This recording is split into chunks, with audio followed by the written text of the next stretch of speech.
Chers auditeurs, nous vous invitons à découvrir le livre audio Les 7 habitudes des gens efficaces, leçons puissantes pour changer de Stephen R. Covey, révisé et mis à jour. Grâce à un savant dosage de talent, de compassion et d'expérience, chaque seconde de l'écoute de ce livre audio contribuera à des prises de conscience fondamentales. Voulez-vous transformer votre vie et devenir la meilleure version de vous-même? Qu'est-ce que vous attendez alors? Découvrez les 7 habitudes qui vous permettront de relever les défis de votre vie privée, familiale et professionnelle et de créer un bonheur durable.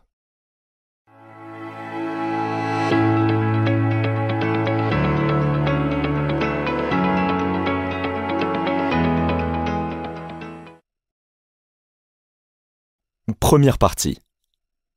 Paradigme et principe. De l'intérieur vers l'extérieur. En ce bas monde, la véritable excellence est toujours indissociable d'une vie droite. David Starr Jordan. Voilà plus de 25 ans que je travaille auprès de toutes sortes de gens, dans le contexte de l'entreprise et de l'université comme du mariage et de la famille. J'ai ainsi côtoyé un grand nombre de personnes qui, quoique présentant tous les signes extérieurs d'une réussite exceptionnelle, étaient rongées intérieurement par l'insatisfaction, ressentaient un profond besoin de cohérence et d'efficacité personnelle et une soif de nouer des relations saines et épanouissantes. Certains des problèmes qu'elles m'ont confiés vous sont peut-être familiers. J'ai atteint les objectifs de carrière que je m'étais fixés. Sur le plan professionnel, ma réussite est exceptionnelle. Mais cela m'a coûté ma vie personnelle et familiale. Je connais à peine ma femme et mes enfants. Je ne suis même pas certain de savoir qui je suis moi-même, ni ce qui est véritablement important pour moi. La question qui me taraude, c'est: le jeu en valait-il la chandelle? Je viens de commencer un régime, pour la 5e fois de l'année. Je sais bien que je suis en surpoids, et je veux vraiment changer. Je me tiens au courant des nouvelles méthodes, je me fixe des objectifs, je me motive en adoptant une attitude mentale positive et me répète que je peux y arriver. Mais j'échoue à chaque fois. Au bout de quelques semaines, je laisse tomber. J'ai suivi des tas de cours sur l'art du management efficace. J'attends beaucoup de mes employés et je fais beaucoup d'efforts pour être sympathique avec eux et les traiter correctement. Mais je ne ressens aucune loyauté de leur part en retour. Je suis sûr que si, malade, il m'arrivait d'être absent une journée, ils passeraient leur temps à bavarder à la machine à café. Pourquoi est-ce que je n'arrive pas à leur inculquer une attitude indépendante et responsable, ou à trouver des employés qui la possèdent déjà? Mon ado est en pleine rébellion et il prend des drogues. J'ai tout essayé, mais il ne m'écoute pas. Comment est-ce que je dois m'y prendre? J'ai trop de choses à faire et je n'ai jamais assez de temps. Je me sens stressé et écrasé du matin au soir, 7 jours sur 7. J'ai assisté à des séminaires sur la gestion du temps et j'ai essayé une demi-douzaine de systèmes de planification différents. Ça m'a un peu aidé, mais ma vie n'est toujours pas la vie heureuse, productive et paisible à laquelle j'aspire. J'essaye d'enseigner à mes enfants la valeur du travail. Mais pour le moindre service que je leur demande, je suis obligé de surveiller chacun de leurs gestes et de supporter leurs jérémiades. Au final, c'est beaucoup plus facile de m'en occuper moi-même. Pourquoi les enfants ne peuvent-ils pas faire avec enthousiasme ce qu'on leur demande, sans qu'on ait besoin d'être tout le temps derrière eux? Je suis très occupé, je n'ai pas une minute à moi. Mais parfois, je me demande si tout ce que je fais a une quelconque importance au bout du compte. J'aimerais être sûr à la fin que ma vie a eu un sens, que ma présence sur Terre a fait une différence. Mes amis et mes proches atteignent les uns après les autres un certain degré de réussite ou obtiennent une certaine reconnaissance.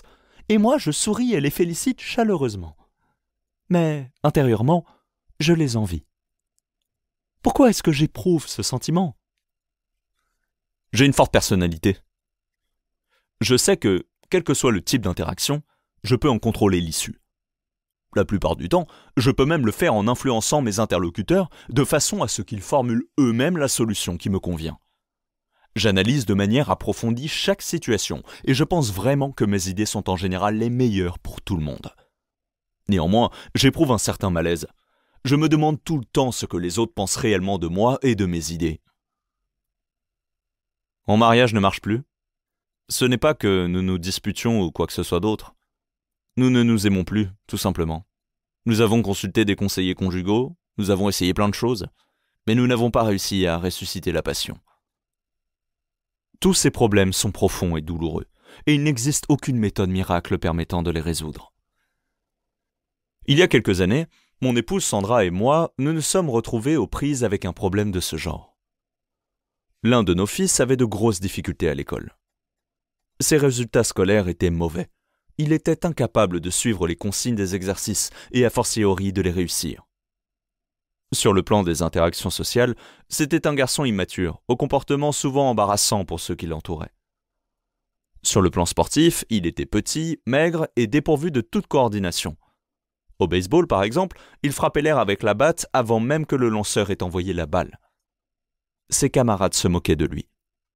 Sandra et moi, nous désirions ardemment l'aider. Nous estimions que s'il était important de réussir dans la vie, quel que soit le domaine, il était encore plus important que nous réussissions dans notre rôle de parents. Nous avons donc travaillé sur nos réactions et notre comportement à son égard, tout en essayant de transformer le sien. Nous essayons de le motiver en adoptant les techniques d'attitude mentale positive. « Allez, fiston, tu peux le faire. Nous savons que tu en es capable. Place tes mains un peu plus haut sur la batte et ne quitte pas la balle des yeux. Ne frappe qu'au dernier moment, quand elle est proche de toi. » Et quand il réussissait à faire un peu mieux, nous faisions tout pour renforcer sa confiance en lui-même. « Super, fiston, continue comme ça !» Quand les autres riaient, nous les réprimandions. « Laissez-le tranquille.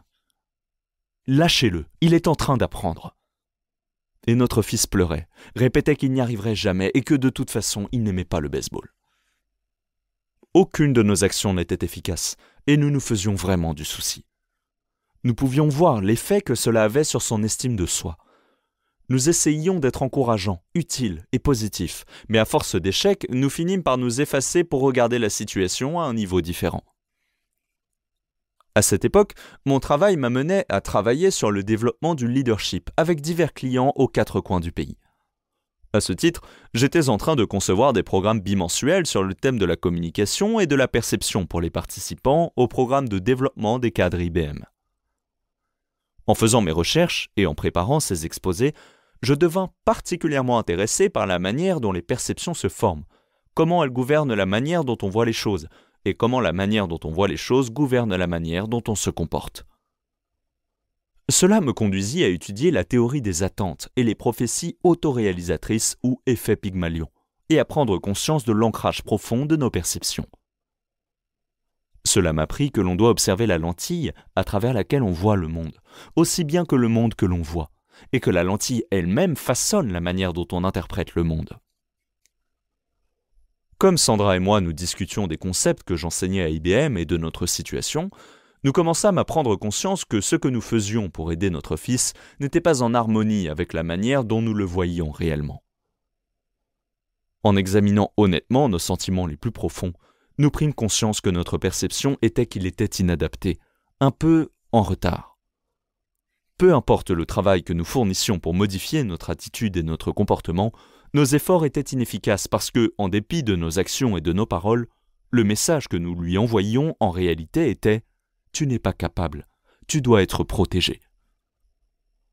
Nous commençâmes à prendre conscience que si nous voulions changer la situation, nous devions d'abord nous-mêmes changer.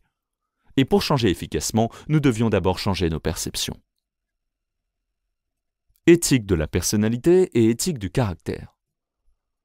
En plus de mes recherches sur la perception, j'étais profondément immergé dans une étude de fond sur la littérature liée à la réussite publiée aux États-Unis depuis 1776. Je lisais ou parcourais littéralement des centaines de livres, articles et essais dans des domaines comme l'amélioration de soi, la psychologie populaire et le développement personnel. Au bout de mes doigts se trouvait la quintessence de ce qu'un peuple libre et démocratique considérait comme étant les clés d'une vie réussie. À mesure que je progressais à travers 2 siècles de documents sur la réussite, je remarquais un schéma étonnant qui émergeait du contenu de cette littérature. À cause de ma propre souffrance, et à cause de la souffrance similaire que j'avais vue dans les vies et les relations de tant de personnes avec lesquelles j'avais travaillé au fil des ans, je commençais à penser de plus en plus que la majeure partie de la littérature relative à la réussite des 50 dernières années était superficielle. Elle était remplie de soucis de l'image sociale, de techniques et de rustines, avec du sparadrap et de l'aspirine sociaux qui étaient appliqués à des problèmes aigus et parfois même semblaient les résoudre temporairement, mais laissaient les problèmes chroniques sous-jacents prospérer et refaire surface régulièrement. En un contraste saisissant, presque toute la littérature des 150 années, ou à peu près, qui précédait cette période, se concentrait sur ce qu'on pourrait appeler l'éthique du caractère comme fondement de la réussite. Des choses comme l'intégrité, l'humilité, la fidélité, la tempérance, le courage, la justice, la patience, l'assiduité, la simplicité, la modestie et la règle d'or. L'autobiographie de Benjamin Franklin est représentative de cette littérature. C'est, essentiellement, l'histoire des efforts d'un homme pour intégrer certains principes et habitudes à sa nature profonde. L'éthique du caractère enseignait qu'il existe des principes de base pour une vie efficace et que les gens ne peuvent connaître la véritable réussite et un bonheur durable qu'en apprenant ces principes et en les intégrant à leur nature fondamentale. Mais peu après la Première Guerre mondiale, la vision commune de la réussite bascula de l'éthique du caractère à ce qu'on pourrait appeler l'éthique de la personnalité. La réussite devint plus une fonction de la personnalité, de l'image publique, d'attitude et de comportement, de compétences et de techniques censées lubrifier les processus de l'interaction humaine. Cette éthique de la personnalité prit essentiellement deux chemins. L'un était les techniques de relations publiques et humaines, et l'autre était l'attitude mentale positive, AMP. Cette philosophie était exprimée dans des maximes inspirantes et parfois valides, comme « Votre attitude détermine votre altitude ». Un sourire fait gagner plus d'amis qu'un froncement de sourcils. Et tout ce que l'esprit de l'homme peut concevoir, il peut l'atteindre. D'autres aspects de l'approche fondée sur l'éthique de la personnalité étaient clairement manipulatoires, voire trompeurs. Ils encourageaient les gens à utiliser des techniques pour conduire les autres à les apprécier, à faire semblant de s'intéresser aux hobbies des autres, afin d'obtenir d'eux ce qu'ils voulaient, ou encore à utiliser le pouvoir de l'apparence ou l'intimidation pour obtenir ce qu'ils voulaient dans la vie. Une partie de cette littérature reconnaissait le caractère comme étant un ingrédient de la réussite, mais tendait à le compartimenter plutôt qu'à le reconnaître comme l'élément fondateur et catalytique. La référence à l'éthique du caractère devint la plupart du temps un acte de pure forme. Les idées maîtresses étaient des techniques d'influence miraculeuses, des stratégies de pouvoir, des compétences de communication et des attitudes positives. Je commençais à me rendre compte que l'éthique de la personnalité était la source subconsciente des solutions que Sandra et moi tentions de mettre en œuvre avec notre fils. En réfléchissant plus en profondeur à la différence entre l'éthique de la personnalité et l'éthique du caractère, je pris conscience de ce que Sandra et moi recevions une gratification sociale pour le bon comportement de nos enfants et que, à nos yeux, ce fils n'était tout simplement pas à la hauteur. Notre image de nous-mêmes et de notre rôle comme parents bons et aimants était même plus profonde que l'image que nous nous faisions de notre fils, et peut-être influençait cette dernière. Nous étions beaucoup plus absorbés par la manière dont nous voyions et traitions le problème que par le bien-être de notre fils. En discutant, Sandra et moi prîmes douloureusement conscience de la puissante influence de notre propre caractère, de nos motivations et la perception que nous avions de lui. Nous savions que des motivations de comparaison sociale étaient en disharmonie avec nos valeurs profondes et pouvaient conduire à un amour conditionnel et finalement à fragiliser l'estime de soi de nos enfants. Nous décidâmes donc de concentrer nos efforts sur nous-mêmes. Non pas sur nos techniques, mais sur nos motivations les plus profondes et sur la perception que nous avions de notre fils. Au lieu d'essayer de le changer, nous essayâmes de nous tenir à l'écart, de nous séparer de lui, pour sentir son identité, son individualité, sa différence et sa valeur. Au prix d'une profonde réflexion et de l'exercice de la foi et de la prière, nous commençâmes à voir ce qu'il y avait d'unique dans notre fils. Nous vîmes en lui des potentialités infinies, qui se réaliseraient à son propre rythme et à sa propre vitesse. Nous décidâmes de nous relaxer et de nous écarter de son chemin pour laisser sa propre personnalité émerger. Notre rôle naturel serait de le soutenir, de l'apprécier et de le valoriser. Nous travaillâmes aussi consciencieusement sur nos motivations et cultivâmes des sources intérieures de sécurité, de sorte que nos propres sentiments de valeur n'étaient pas dépendants du comportement acceptable ou non de nos enfants. À mesure que nous nous défaisions de notre ancienne perception de notre Fils et développions des motivations basées sur la valeur, de nouveaux sentiments commencèrent à émerger. Nous nous trouvâmes à l'apprécier tel qu'il était, au lieu de le comparer et de le juger. Nous cessâmes d'essayer de le façonner à notre propre image et de le mesurer à l'aune de nos attentes sociales. Nous cessâmes d'essayer de le manipuler gentiment, positivement, pour le faire entrer dans un moule social acceptable. Parce que nous le voyions comme fondamentalement adapté et capable de se débrouiller dans la vie, nous cessâmes de le protéger contre les moqueries des autres.